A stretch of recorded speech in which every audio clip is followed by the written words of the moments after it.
The Photos app crashes. Apple Arcade games hang when loading. 3D text and transitions will not play in Final Cut. And only 2 Thunderbolt ports? M1, you're starting to show your age. Apple, for the love of God, can we get something more pro? WW21 has come and gone without any announcement from Apple of a new M1X or M2 chip or a redesigned 14-inch MacBook Pro or a 30-inch iMac. M1X Trash Can Mac Pro, anyone? Anyone. Bueller. Not one hint of a professional level Apple Silicone chip to precede the revolutionary M1. We are completely in the dark as to when Apple might make this new grand announcement. Oh, and Tim Apple has been cracking down on leakers. Big time. And yes, the M1 is revolutionary in every way. Oh my God, even Luke Miani ditched his $12,000 iMac Pro because editing is just more enjoyable on his new 24-inch candy-colored M1 iMac. We simply are not going back to Intel. It's been 8 months since the announcement of the M1 product lineup, and 7 months of me having my fantastic M1 Mac Mini. But I want more. Apple give us a taste of M1 speed, and holy f***, we're hooked! And by now, we've all pushed the M1 in Final Cut Pro to its absolute breaking point, exposing every limitation and writing down a long wish list of features that must be included in Apple's next one more thing. So now, Apple, with all due respect, where the f*** is the M1X? In this video, I'll share my joy of owning the M1 Mac Mini, and I'll even dig up my abandoned unboxing footage of this beautiful machine. As a pro user, I can definitely say the M1 is starting to age, and well, maybe I can make do for a few more months. But Apple, your pro customers, are now ready for the next chapter. So I'll say it again. Apple, where's the M1X? The M1 Mac Mini, this is by far the best computer I have ever owned. And I can't wait to get rid of it. Hi, this is Rick. Welcome to VidTech with Rick. Hey, if you like video technology or techniques, please check out my channel, VidTech with Rick, and consider subscribing. Anyway, the M1 Mac Mini, it's by far the best computer I've ever owned. Websites go like this. Editing is super fast. But the M1 is starting to show its age in respect to pro features, for sure. The 8-core GPU is not enough graphics power in Final Cut Pro for simple things like displaying 3D motion text in better quality without rendering at first. Same thing with the more complex transitions. M1 struggles. The Photos app crashed as I was trying to show off M1's amazing photo editing superpowers. And even loading a simple Apple Arcade game in the M1 had problems.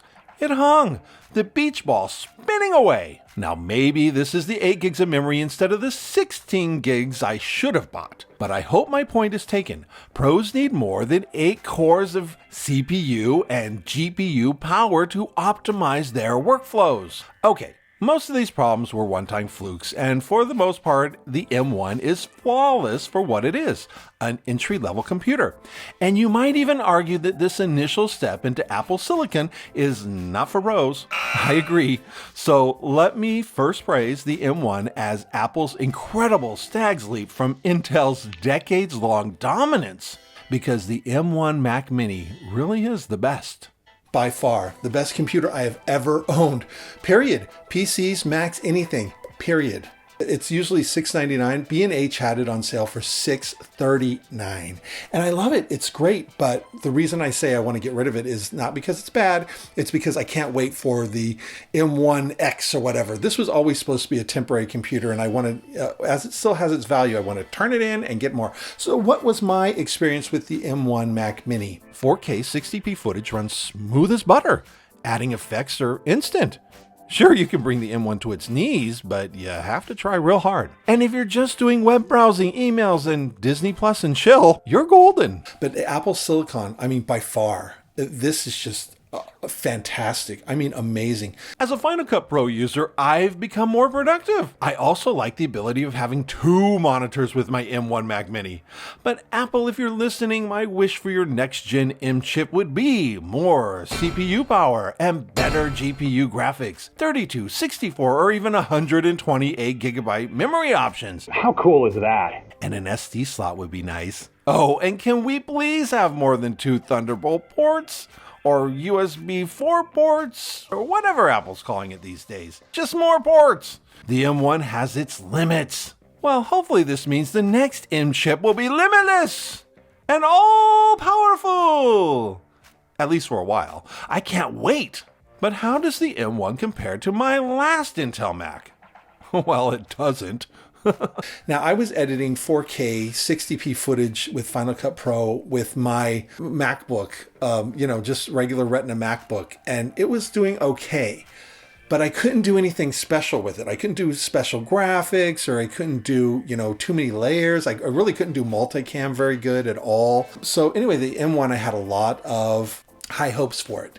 And it delivered. It really delivered. The M1 isn't perfect. I do get beach balls from time to time. I mean, at first it was a rocky start. I had Bluetooth issues. My keyboard would disconnect. My Bluetooth mouse would disconnect. And I was like, oh, the Bluetooth issues are real. I got the Magic Mouse 2, the black. Oh, love it for Christmas. That was great. Same thing. And I'm like, oh crap, are you kidding me? Come on. The Bluetooth problem persisted until a Big Sur software upgrade happened. The Bluetooth issues are gone. Are gone. They're just fantastic. This machine is great now. The Bluetooth never disconnects. I didn't want to edit on the internal hard drive. I wanted to always have a separate hard drive. That's been okay. The performance would be better editing on the internal drive. So maybe in the future I will get like a 2 terabyte or something like that. I decided just to keep the editing separate, but the speed, the performance, everything is fantastic. I know it only has 8 gigs of RAM. Now at first, when I first was testing this out, it would say, hey, you've run out of memory. This program is taking all the memory. I don't know what that was, but that happened quite a lot.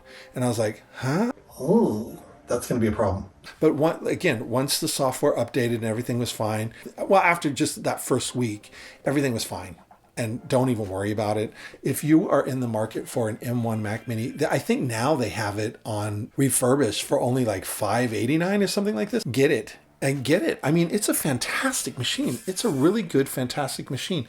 And I just can't wait to see what Apple comes up with next. But do not hesitate to buy an M1 anything.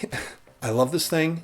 But again, I can't wait to get rid of it and get something even better. In fact, I went back to my 12-inch MacBook and it felt so sluggish and slow because I took that on a trip and I tried to edit and stuff on a trip. And I'm like, oh no, no. So this is by far superior. And I just love it. And I can't wait to see what Apple does next. Now if I were to buy this machine again, if I was to buy this machine for real and keep it for a while, definitely I would get 16 gigs of RAM. And the only reason I say that is because not that the 8 gigs of RAM have ever caused me problems, except for that very first week.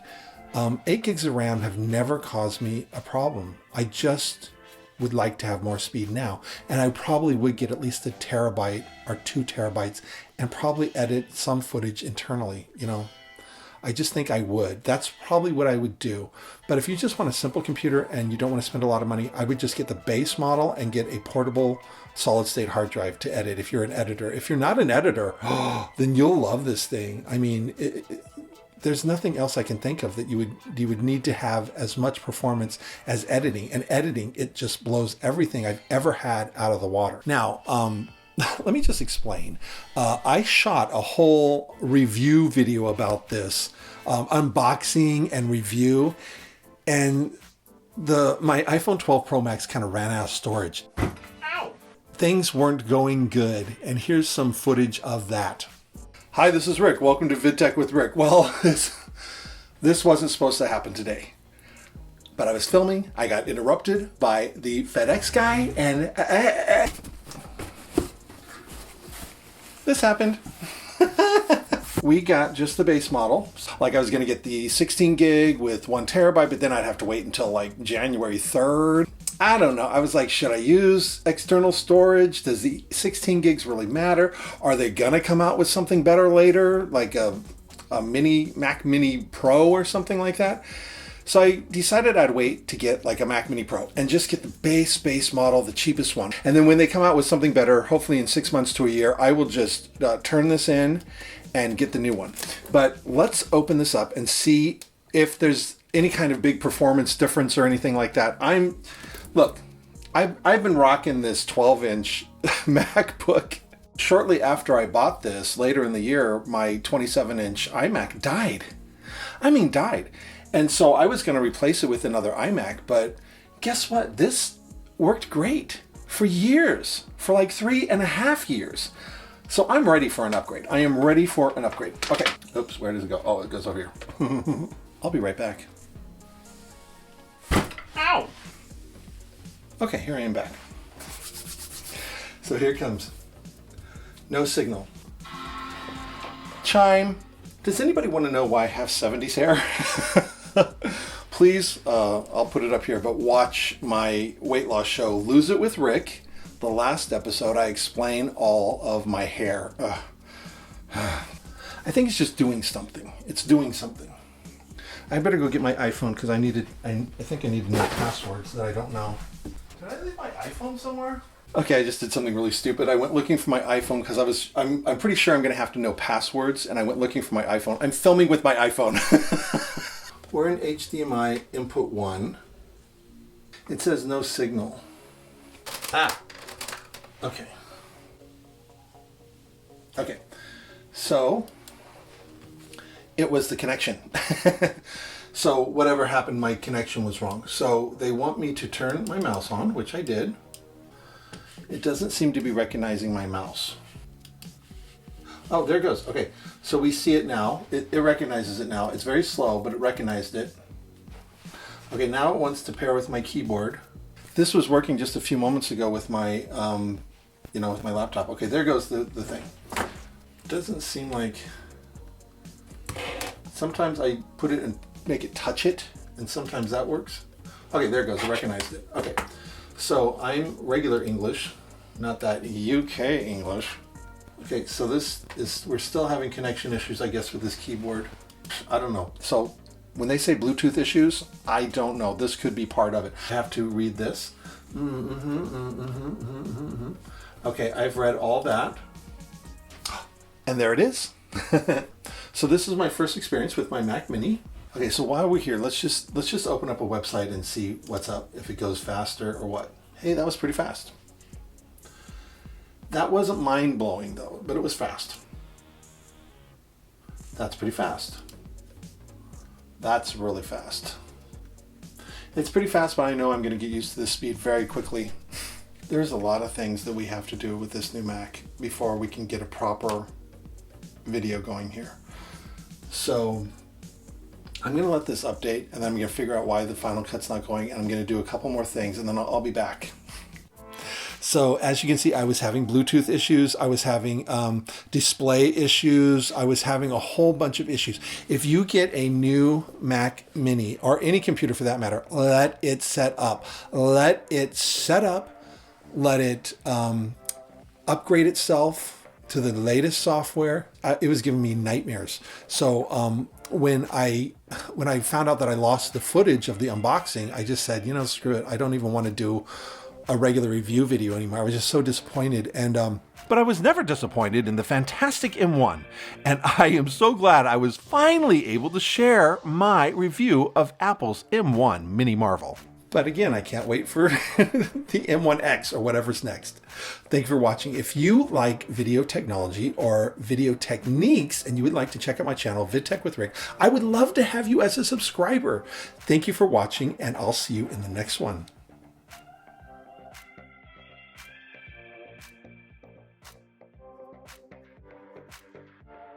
I was happy without it, hardly ever thought about it, tried to keep it a secret, but the word got out.